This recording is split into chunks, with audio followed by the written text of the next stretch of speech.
اعوذ باللہ من الشیطان الرجیم بسم اللہ الرحمن الرحیم۔ سورہ مومن کی 3 آیتیں پڑھ رہا ہوں۔ آیت نمبر 7، آیت نمبر 8، آیت نمبر 9۔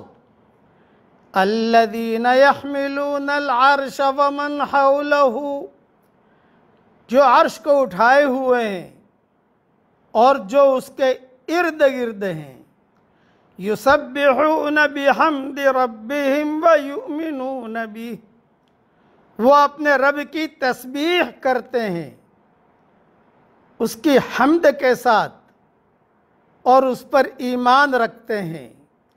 وَيَسْتَغْفِرُونَ لِلَّذِينَ آمَنُوا، اور وہ ایمان والوں کے لیے مغفرت کی دعا کرتے ہیں۔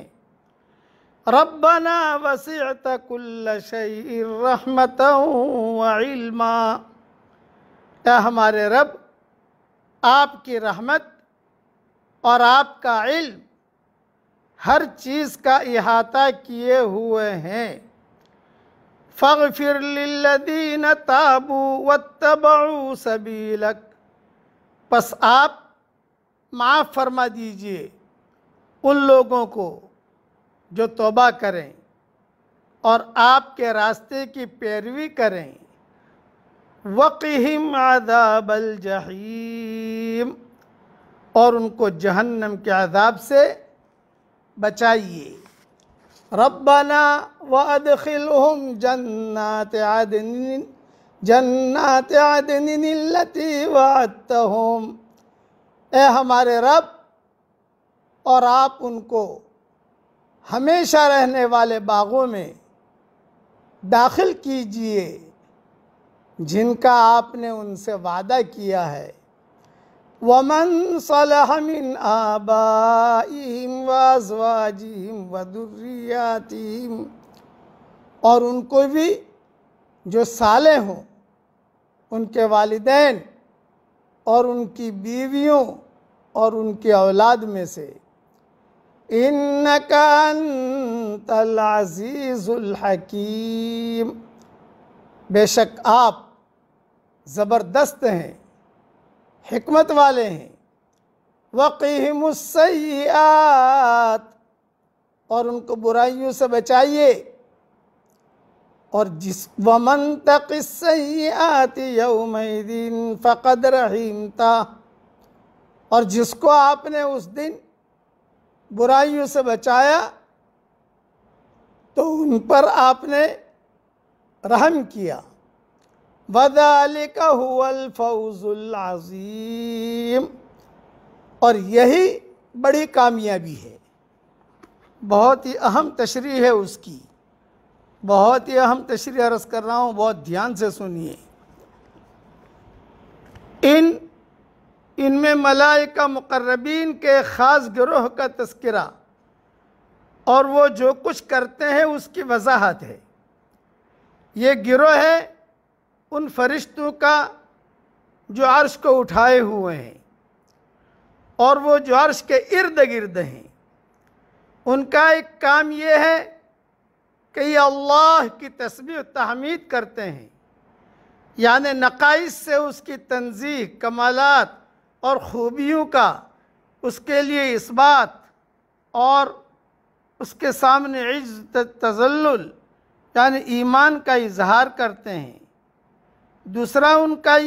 دوسرا کام ان کا یہ ہے کہ یہ اہل ایمان کے لیے مغفرت کی دعا کرتے ہیں۔ یہ اہل ایمان کے لیے مغفرت کی دعا کرتے ہیں۔